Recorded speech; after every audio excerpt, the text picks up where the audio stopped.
¿qué tal? Hoy estamos de nuevo en un episodio de Después de clase. Yo soy Giacomo Yo soy Franz, y estamos el día de hoy con la profesora Ivana Novakuric. pero para comenzar con este episodio, queremos saber quién es Ivana Novakuric. Ivana Novoa Kuric es hija de una profesora de educación inicial y de un ingeniero geógrafo que también es profesor. Entonces es hija de dos profesores.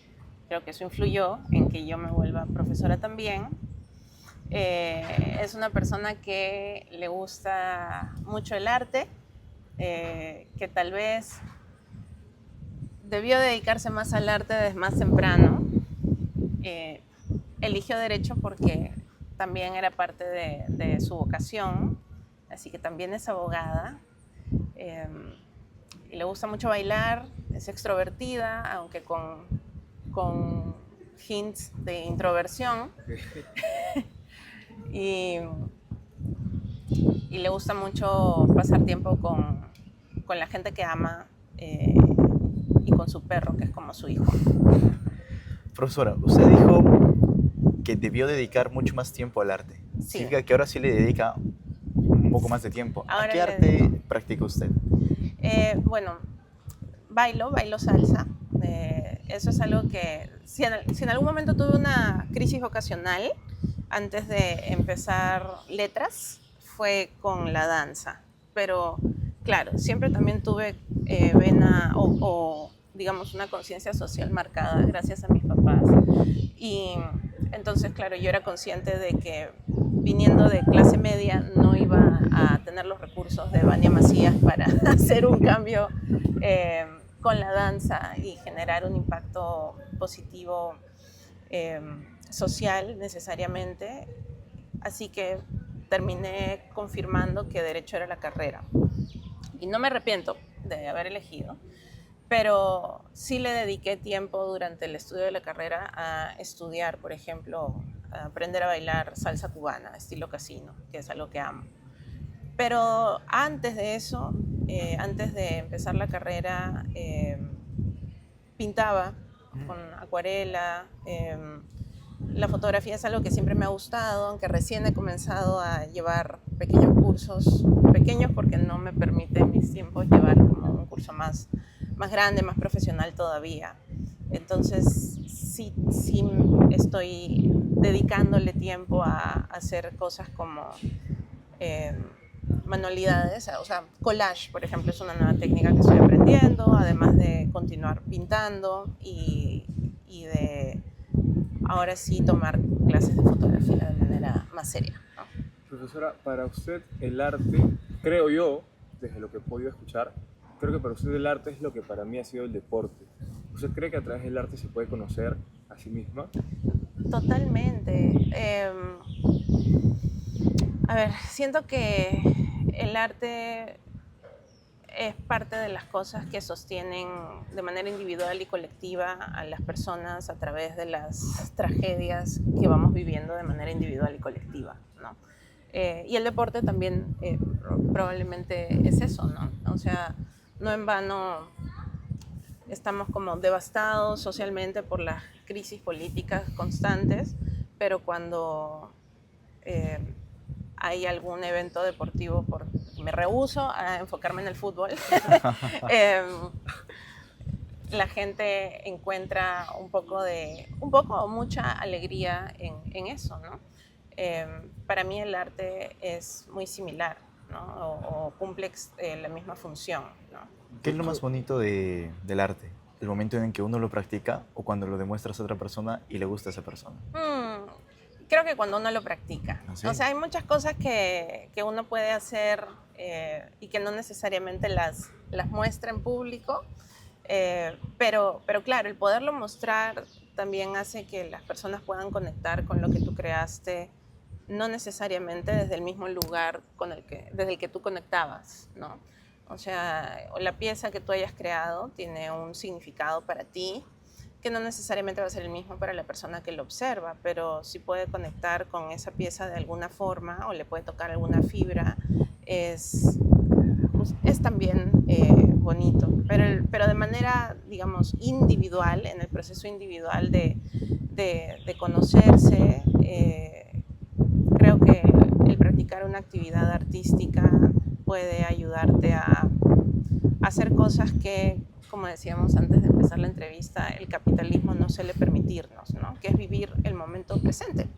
En el capitalismo vamos rápido, tenemos que producir, entregar productos, medirnos por cuestiones monetarias, por logros, por cartones, cargos, y no disfrutamos el momento en el que estamos, que muchas veces puede ser el último momento en el que vamos a estar, y es un hecho, solamente que no reparamos en eso, ¿no?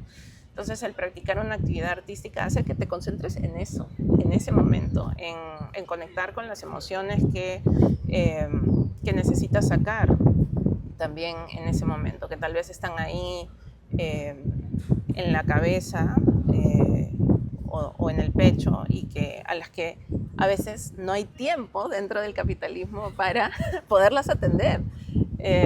Me acuerdo que en algún momento, cuando volví de mi maestría, el regreso fue por razones largas que probablemente no abordemos aquí. Fue difícil y fue un duelo. Y entré inmediatamente a trabajar al Estado. Era un muy buen puesto, se ganaba súper bien, y sin embargo, claro, a veces el llanto venía en los momentos menos oportunos, ¿no? Como enfrente de mi computadora, sí. Y era como, ahorita no hay tiempo para llorar. Entonces uno tenía que seguir produciendo, ¿no? Claro. Así que sí, el arte para mí, y así como el deporte, porque el baile también es una actividad física, ¿no? Es una manera de resistencia política frente a esa vida tan rápida en la que nos obligan a estar, ¿no? Profesora, y esa vida tan rápida en la que los abogados se mueven, creo que a veces, no necesariamente en todos los casos, y no debería ser el caso, ¿no? Pero creo que a veces se contrapone a lo que el arte representa. Yo creo que el arte te recuerda que vivir no es una carrera, y que vivir no tiene un objetivo particular, ¿no? Vivir es una experiencia y lo haces cada día.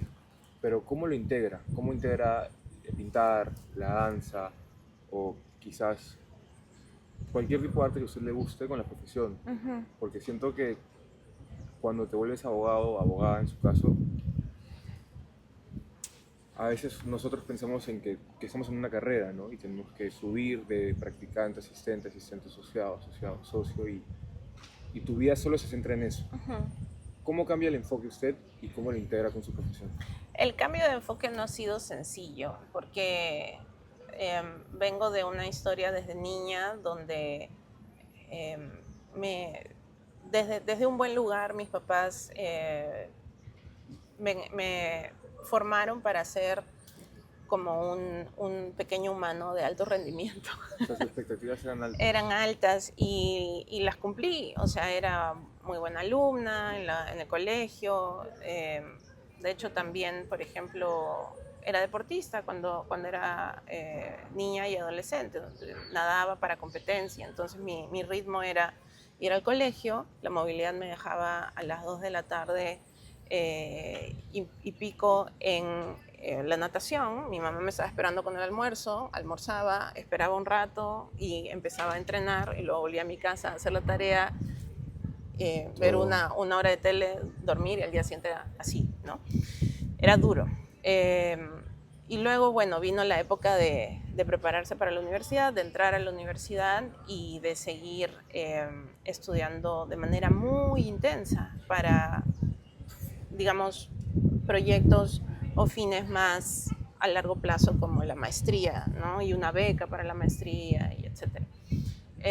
Así que, por ejemplo, lo que logré hacer, como les decía, durante el estudio de la carrera, fue dedicarle tiempo a aprender a bailar el género, o sea, de manera más seria, el género musical que más me gustaba, y lo hacía acá, en la PUC. Entonces eso me permitía, o sea, manejar los tiempos, ¿no? En el CEMDUC, efectivamente.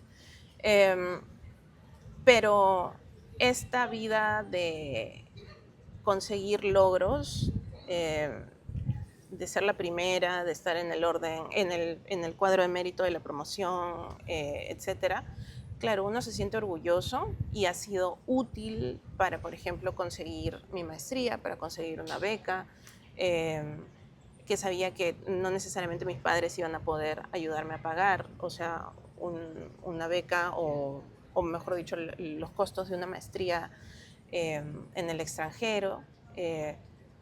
Así que lo hice por eso, ¿no? Pero para su futuro. pero en algún punto, claro, mi salud tuvo quiebres en ese camino, ¿no? O sea, algo que no, de lo que tampoco me siento orgullosa, pero era más chica y no era algo que uno pudiera reflexionar tan a profundidad en esa época. Es que cuando entrenaba, por ejemplo, para competencias y estudiaba y era la primera o segunda de mi salón en el colegio, claro, desarrollé una úlcera gástrica, ¿no? A los 13. Entonces, claro, eso no lo recomiendo, ¿no? Y de ahí en la universidad también en algún punto me enfermé por la cantidad de estrés en la que vivía. Para mí no era importante la nota per se, sino que estudiaba para poder aprender lo más posible. Una nota a pie de página, que es algo que he descubierto recién el año pasado, es que tengo TDAH y yo no lo sabía. Porque en las mujeres es normal que se descubra más en la adultez, etcétera, y en fin. Entonces, claro, ahora entiendo que eso hacía que yo dedicara muchas horas, por ejemplo, a estudiar en la biblioteca cuando estaba estudiando la carrera, ¿no? Entonces eran épocas de mucho estrés, no solo generados por mí, sino también porque la carrera es una ola que te dice que así tiene que ser la vida, que te midas por la competitividad, por las notas, el bendito CRAES que hace que mucha gente se saque los ojos, y etcétera. Entonces, claro, cuando mi salud estuvo en riesgo es donde también comencé a reparar en qué sentido tiene. No tiene ningún sentido o ningún valor sacar un primer puesto si estuviste literal a punto de morirte en algún momento, por ejemplo, ¿no? Perdón que la corte. O sea, la universidad fue dura. Fue un debate entre lo que quería y lo que ya estaba haciendo y que sentía que tenía que hacer. O sea, no me arrepiento de haber estudiado Derecho porque lo elegí cuando estaba en secundaria. Siempre fui así como una chiquivieja, ¿no? Que tenía como... que pensaba desde chiquita en qué quería en el futuro y etcétera, muy seria. Muy responsable. Ahora trato de ya no ser tanto así. Y fue dura en el sentido del esfuerzo, del nivel de esfuerzo en el que estuve, ¿no? Fue bonita por muchas otras razones. Conocí a los amigos y amigas que son mi familia elegida también, ¿no?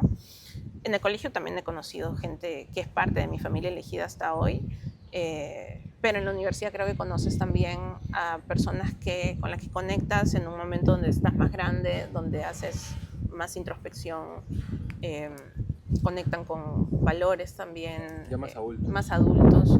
Entonces hay mucha gente que hizo de esa época también una época hermosa, ¿no? Pero el quiebre ha sido justamente, no solo al ver cómo mi salud pudo estar en riesgo estudiando en la universidad, y no siento que en ese momento haya estado estudiando una carrera que no me gustaba. O sea, yo recuerdo muy bien disfrutar muchas veces lo que leía. Genuinamente, sí. O sea, siento que me casé con el derecho, enamorada del derecho. Eso no quiere decir que no esté abriendo la relación en este momento, pero me casé enamorada del derecho, con el derecho, ¿no? Así que no es que haya sido infeliz estudiando la carrera, en absoluto. Pero, en absoluto. ¿cómo pudo casarse con un déspota? Esa es la pregunta de ese matrimonio 17 años después, ¿no? Porque, o sea, con tantas peripecias así de tener que literalmente sacrificar, ¿no?, una porción de tu vida, de tu juventud. Y luego yo le escuché decir hace un poco tiempo que confirmó que esta era su carrera. Sí. lo que le hizo confirmar es saber que era buena en la carrera o realmente saber que quería. No, no fue saber que era bueno. O sea, cómo evalué que derecho era la carrera en la que quería ir era porque comencé a observar desde muy chica qué características tenía mi personalidad y en qué era buena, que fueran habilidades del derecho, como, claro, la lectura me gustaba mucho, pero sobre todo algo que siempre había marcado mi personalidad era la defensa de personas, ¿no? Entonces en el colegio yo era la que me echaba diplomáticamente o sea, respetuosamente, pero no era agradable para la otra persona, claro. Cuando alguien abusaba de otra persona. Eso era muy marcado. Y por eso elegí derecho y siempre fui a derecho sabiendo que iba a tener una mirada social el ejercicio de mi carrera. Entonces, cuando empecé a estudiar derecho, confirmé que el derecho tenía la posibilidad de permitirme hacer eso, porque la disciplina nace con buenas intenciones. Claro, sí. La disciplina nace para buscar justicia, ¿no? Y si uno la ejerce así, a pesar de que paradójicamente ejercerla de esa manera es ir contracorriente, porque muchas veces, como el derecho es poder, y es un poder muy grande, porque monopolizamos información que la gente de a pie no maneja, paradójicamente también, porque el derecho es una carrera creada para el servicio, ¿no? Para estar al servicio de las personas. Cuando la ejerces así, te das cuenta que mucha gente usa el derecho más bien para sus fines personales, ¿no? O pierde la perspectiva de lo que la carrera busca y es déspota al ejercerla, ¿no? Entonces, ejercer la carrera para el bien social siempre ha sido remar contracorriente y ha sido duro, pero también muchísimas veces en los momentos más oscuros han aparecido de verdad momentos de luz, ¿no? Que me recuerdan que fue correcto elegirla y ejercerla así, ¿no? Profesora, ¿podría comentarnos sobre alguno de esos momentos en concreto? A ver, o sea, recuerdo que cuando era más joven y trabajaba, por ejemplo, para un ministerio en materia de derechos humanos y trata de personas, el ritmo era duro, no era explotador, a pesar de que era un ministerio, y no era explotador porque mi jefe era un hombre con mucho sentido humano y que también venía del mundo de los derechos humanos de manera coherente, y eso hace la diferencia. Entonces teníamos que despertarnos muchas veces 4 de la mañana para estar en un colegio, por ejemplo, de Pamplona, antes del inicio de clases, y llevar talleres de prevención para niños y niñas de justamente zonas que son foco de trata de personas, ¿no? Entonces, claro, ver que los talleres tenían un impacto real, que los niños y niñas y los adolescentes a partir del taller comenzaban a contar situaciones que habían vivido y que identificaban ahora como efectivamente ese fue un momento donde me pudieron captar, ¿no? Y que no van a ser engañadas para ser captadas a partir de ese momento. Claro, ese esfuerzo de levantarse a las 4 de la mañana valía completamente la pena, ¿no? Porque yo no concibo, o sea, yo no concibo un mundo donde una persona tenga privilegio como haber estudiado en una universidad como esta y que no pueda eventualmente usarlo, aunque deberíamos siempre usarlo, pero aunque eventualmente este sacrificio, ¿no? De levantarse tipo 4 de la mañana para hacer que alguien tenga herramientas para que su vida sea un poco mejor, ¿no? Que tenga una mejor calidad de vida. Siento que esa es la idea, ¿no? La idea de vivir en sociedad, ¿no? Entonces, por lo que veo... Ese fue un momento, por ejemplo. Ver el impacto.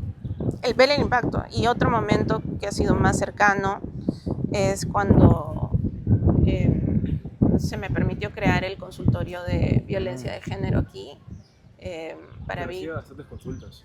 Recibe bastantes, pero bastantes dentro de la naturaleza del fenómeno que abordamos, ¿no? Porque no es sencillo para una persona que ha vivido violencia contárselo a alguien. Entonces, claro, si comparamos con un consultorio de derecho de familia, que también hay, o de sucesiones, etcétera, claro, ahí hay muchísimas más consultas, muchas más, porque no necesariamente siempre va a implicar una situación traumática, ¿no? El caso. Pero en cambio contar una situación traumática como una violación sexual a alguien hace que la víctima se tome un poco más de tiempo antes de decidir hacerlo. Y en ese sentido no recibimos tantas pues, consultas como otros consultorios, pero el consultorio se me permitió crearlo además con enfoques, ¿no? Como enfoque centrado en el trauma o en la víctima, y es, aunque es emocionalmente retador atender, también el impacto que eso tiene, y cómo muchas veces las usuarias manifiestan que ha sido un espacio donde la reparación interna empieza, porque alguien te escuchó de manera empática, porque alguien validó tu narración de violencia que normalmente la sociedad y las instituciones públicas no validan. Es también luz, ¿no? O la misma docencia. Esa es también como el faro que me mantiene cuerda ejerciendo el derecho, la verdad, ¿no?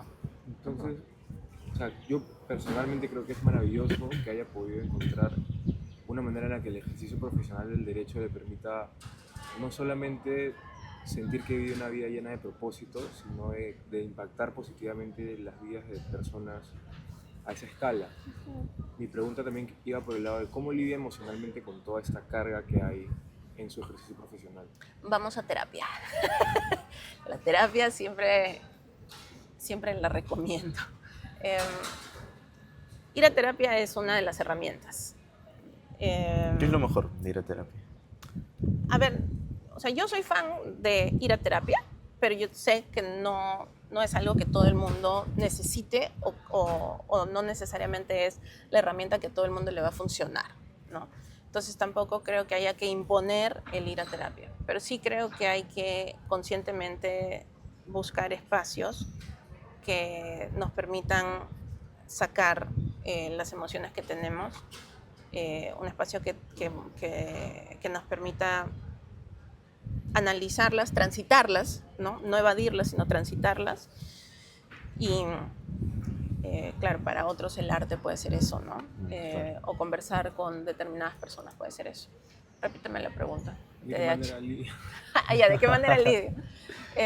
Bueno, con la terapia es una. Ahora dedicándole tiempo, así, siendo estricta, porque estoy siendo estricta,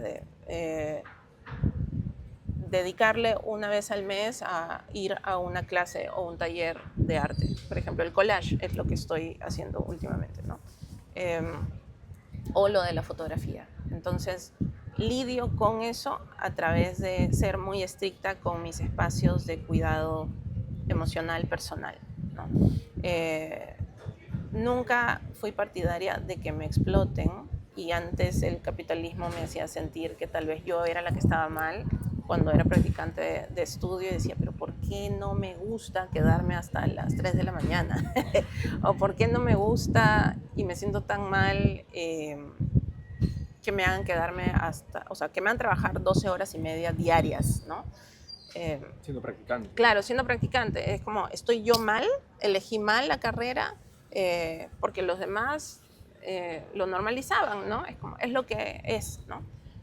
Lo que toca. Y claro, lo que toca. Y en algún momento tenía que incluso decir, o sea, no se va a poder porque tengo cosas que hacer. Y mi mamá me decía, bueno, di que estoy enferma, pues. Y que el sábado no puedes trabajar, ¿no? Sábado. Claro, exacto. El sábado, ¿no? No me voy a disculpar por haber mentido en ese estudio, si es que alguien lo ve. Pero uno se siente como culpable de no ir con esa corriente, ¿no? Y al día de hoy, entonces, soy bien estricta con mis espacios de cuidado, ¿no? Tiempo libre. Ujú, con mi tiempo libre, no. Pero Es es extraño. claro. Se siente extraño, claro, se Todo el siente. mundo está feliz. Claro, y porque siempre va a haber alguien que te diga, ah, no quieres ponerte la camiseta o no quieres dar. O sea, a mí nadie me va a poder decir humildemente, con el récord académico que tengo, que no me esforcé. Entonces, Las pruebas están ahí. ahí está la prueba, ¿no? Solamente que no me da la gana de ser explotada. Profesora, una pregunta, ya fuera del tema académico. ¿De qué manera comparte su arte?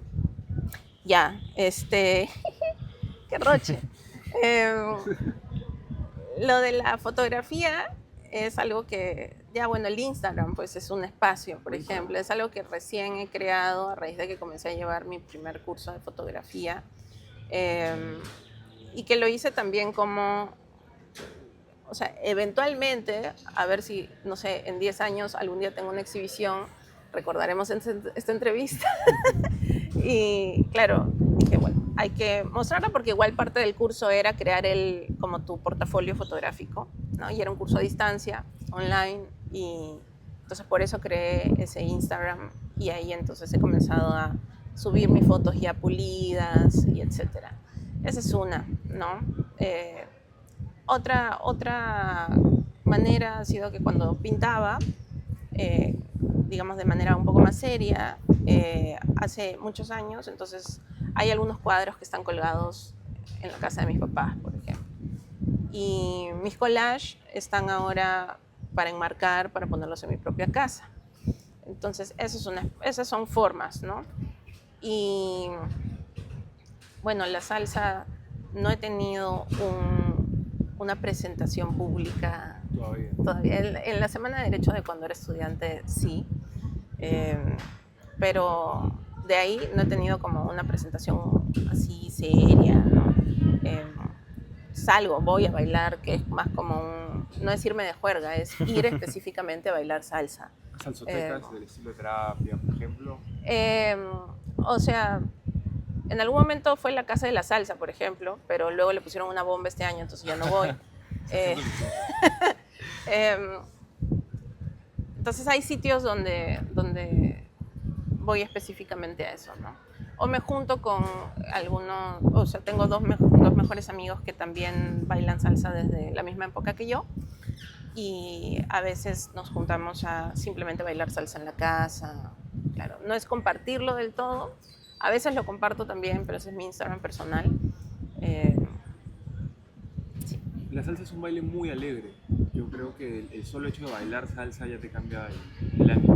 Por ese lado entiendo bastante. Otra pregunta, ¿cómo está su Instagram en el que comparte sus fotos?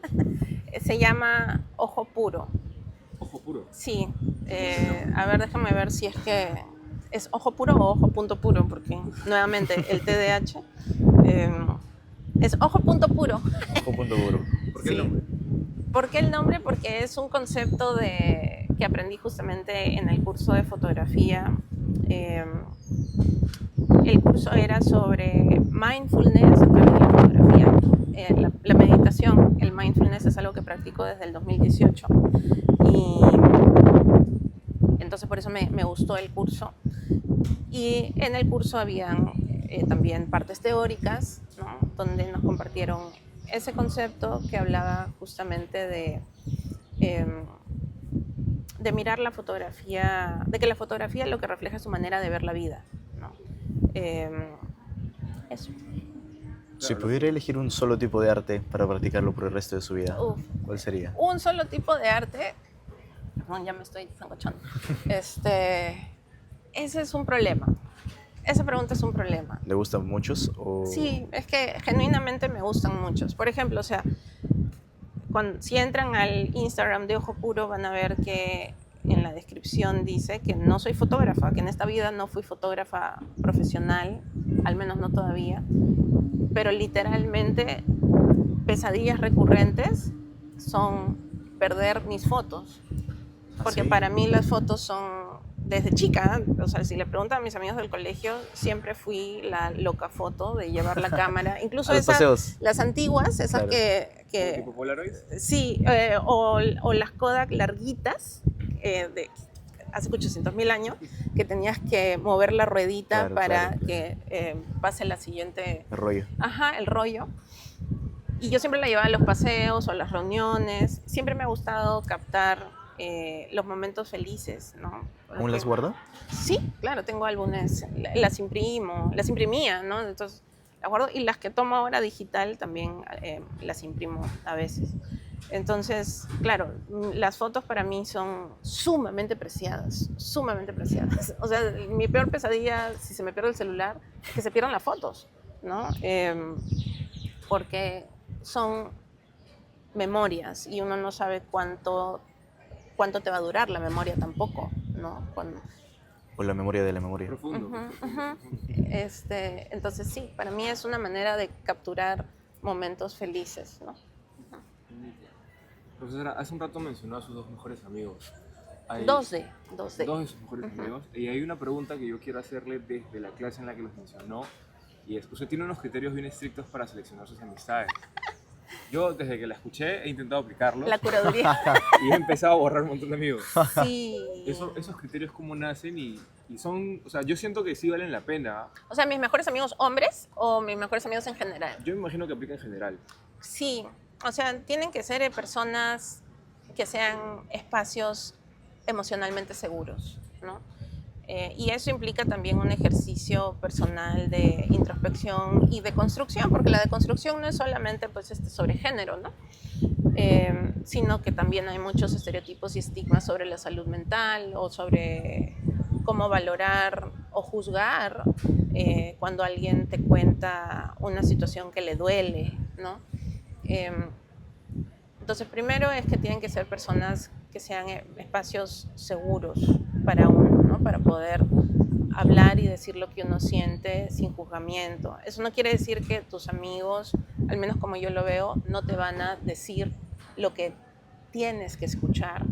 Y no quieres escuchar. Claro, o que no, claro, exacto. No es que te tengan que dar el amén en todo, ¿no? No es que tengan que validarte si es que hiciste algo malo, ¿no? Creo que los amigos y las amigas y las amigues deberían ser justamente tu barómetro también moral, en cierta manera, ¿no? Pero ¿cómo te lo dicen? O sea, que te lo digan con amor, ¿no? Desde la validación de cómo te sientes, pero que te hagan ver bonito que en algún momento cruzaste una línea o que tal vez heriste a alguien o que potencialmente lo que has dicho podría herir a alguien, es muy valioso, ¿no? Ese es un criterio. Otro criterio es que haya este deseo y trabajo activo por cuestionar. Algo que caracteriza a todos mis amigos, aunque no necesariamente sean todos amigos entre sí, pero por ejemplo en mi cumpleaños todos se juntan, es que creo que todos pueden tener conversaciones profundas entre ellos. Ah, sí. Porque las conversaciones profundas son algo que me caracteriza y que caracteriza mi vínculo con mis amigos, ¿no? Sentarnos horas a conversar sobre cosas que son como filosofar, literal, ¿no? E ir súper profundo. Un día me acuerdo, este año, no es que sea tan creyente de el esoterismo, pero me divierte. Y me di cuenta o de la astrología, mejor dicho. Y me di cuenta que en varios cumpleaños los Libras y los Acuarios siempre se llevaban bien. Entonces, y son gente que, claro, que no es que sean del mismo círculo o que vengan del mismo lugar, ¿no? Entonces dije, pucha, pero haré una reunión de Acuarios y Libras. Y efectivamente los metí a mi casa y se quedaron hasta las 5 de la mañana. Experimentando con personas. Sí, no sé si fue muy divertido. Y también fue muy profundo, ¿no? Es divertido y profundo. Se llevan bien y son chistosos y eso es algo que también caracteriza a mis amigos. ¿Cuál es su signo, profesora? Libra. Ah, yo también. ¿Tú? ¿Qué es lo que yo soy, Tauro? No sé qué significa ser Tauro. Yo tampoco. Fuerte, ¿No? firmeza, una persona firme. Ah, y lo que sí sé es que está junto con los Libra, son dos signos que, por ejemplo, tienen mucho aprecio por el arte, por la Sí. belleza, pero no necesariamente la belleza superficial, física, Claro. sino por las artes, por ejemplo, ¿no? ¿Y qué significa ser Libra? Se supone que es balance, justicia, y aquí me tienen pues siendo abogada. El libro. Pero no creo, porque creo firmemente en la psicología también, que todas las personas de un mismo signo sean igualitas, ¿no? O sea, Es una casualidad curiosa. claro, del ego. entiendo que hay rasgos que podemos compartir. Mi papá, que es geógrafo, una vez me explicaba que se me hacía ver que, por ejemplo, en la época prehispánica, nuestras culturas, como los incas, usaban los astros para cosas completamente científicas objetivas, ¿no? Como la posición de la luna o el clima, etcétera, determinaba qué podías plantar, cuándo podías plantar, y de ahí comes, por ejemplo, ¿no?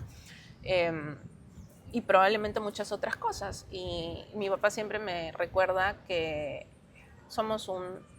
pertenecemos a un sistema, ¿no? Entonces, es probable que la posición de los astros en el momento en el que naciste haya determinado ciertas cosas, porque somos parte de un sistema, ¿no? ¿Usted Claro. cree en el destino? Es una gran pregunta. Creo que sí, Sí. pero también creo que uno puede irlo labrando, ¿no?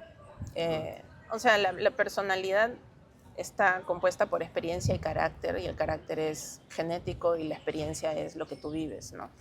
Y puede ser moldeada en tanto la experiencia se moldee, ¿no? Así que, claro, no todos los libros vamos a ser iguales, ¿no? No todos los acuarios o no todos los... O sea, tengo acuarios que podría mencionar que no entrarían en esa reunión, por ejemplo, a los que no invitaría. ¿Sus amigos son abogados? No todos. ¿Es No bueno todos. tener amigos abogados? Sí, ¿Así? sí. Mis amigos abogados y abogadas son amigos, amigas que también van contracorriente, Ah. y eso es muy bonito. Pero hay otros que no son abogados y eso también es importante. Sí, que sea variado tu grupo de amigos, ¿no? Si un amigo o una amiga no va a aceptar que le digas que se equivocó, desde el amor, que se lo digas bonito, amorosamente, hay que cuestionarse, ¿no? ¿Hay algo que aborrece demasiado de los abogados o de su carrera? El ego, ¿Qué en me verdad, señalas? en verdad. Los abogados, el poder los obnubila, ¿no? El poder obnubila a los seres humanos, pero como los abogados tenemos mucho poder, el ego termina siendo algo que uno tiene que ser muy consciente, que todos lo tenemos y que hay que controlar, ¿no? Hacemos mucho daño desde el ego también. Entonces, esta necesidad de demostrar que tienes la posición de poder, el cargo, ¿no? Muchas veces te hace comportarte de manera completamente opuesta a la empatía, ¿no? O sea, si alguien que trabaja para ti te manda un mensaje diciéndote tal familiar, ¿no? de su núcleo familiar se ha puesto mal hoy día, me voy a quedar para atender a esa persona, y le respondes diciéndole, espero que sea una excepcionalidad. Claro, es como, obviamente esperamos que sea una excepcionalidad porque a nadie le gusta que su familiar se enferme, ¿no? Entonces, ¿cuál es la necesidad de estar recordando que tienes el poder cuando tu cargo ya lo dice, ¿no? Por ejemplo.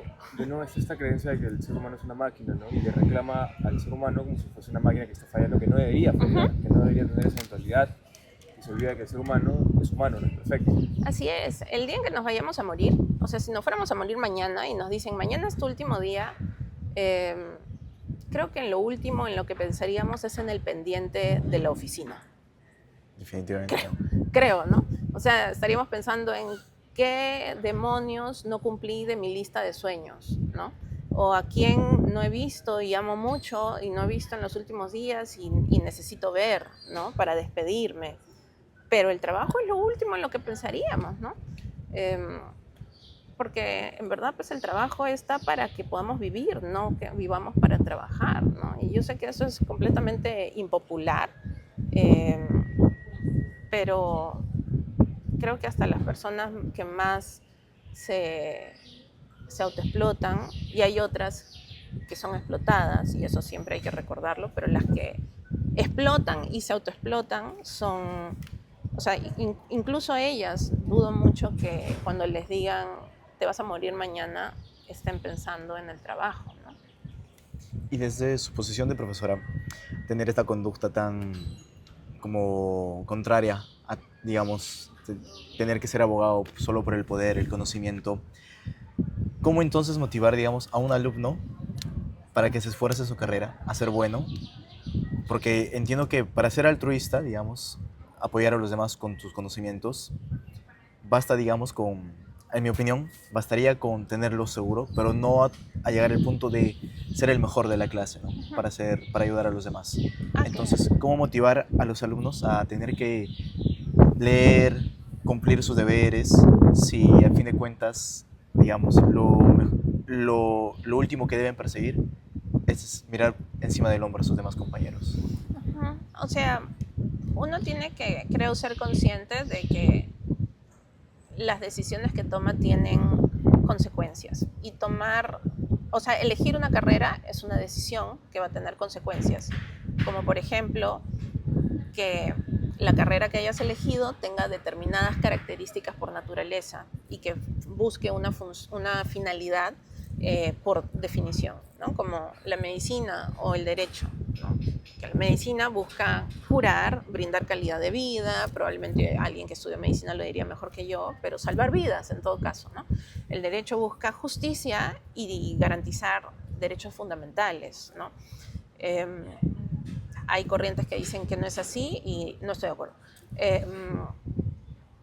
Entonces, si uno eligió derecho, tiene que saber que, por ejemplo, para ser un profesional, una persona profesional en derecho diligente, que es el deber mínimo ético, el primero de todos, diligente, pues tiene que conocer su carrera. Y eso implica leer. Y no solo leer, sino haber llevado lógica, porque sin la lógica no hacemos nada. Un montón de decisiones normativas son tomadas sin lógica. Y aquí estamos, ¿no? 2025, 2. Entonces, claro, entonces leer es necesario. Eso no quiere decir que vas a dedicar únicamente tu vida a eso, ¿no? También tienes que activar tu capacidad crítica, y ese es un ejercicio diario que no va a ser bonito siempre, porque la capacidad crítica también parte de hacer ejercicio crítico sobre uno mismo y eso a veces es muy doloroso, pero hay que hacerlo, porque si no, la carrera la vamos a ejercer haciendo daño a otras personas y si es así, mejor era no elegir esta carrera. Pero probablemente vamos a hacer daño con cualquier carrera que no ejerzamos de manera diligente también, ¿no? Ahora, tu pregunta era cómo motivar a un estudiante, ¿no?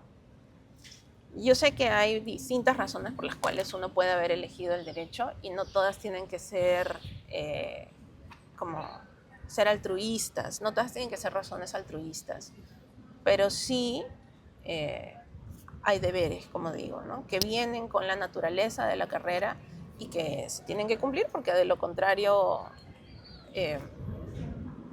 bueno, podríamos tener responsabilidades éticas, penales, eso puede ser una motivación.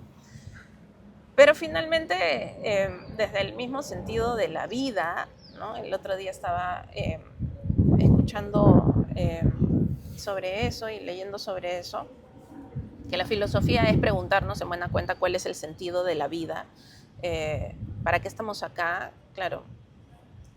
Y a buena hora nunca obtener una respuesta. Ajá, exacto.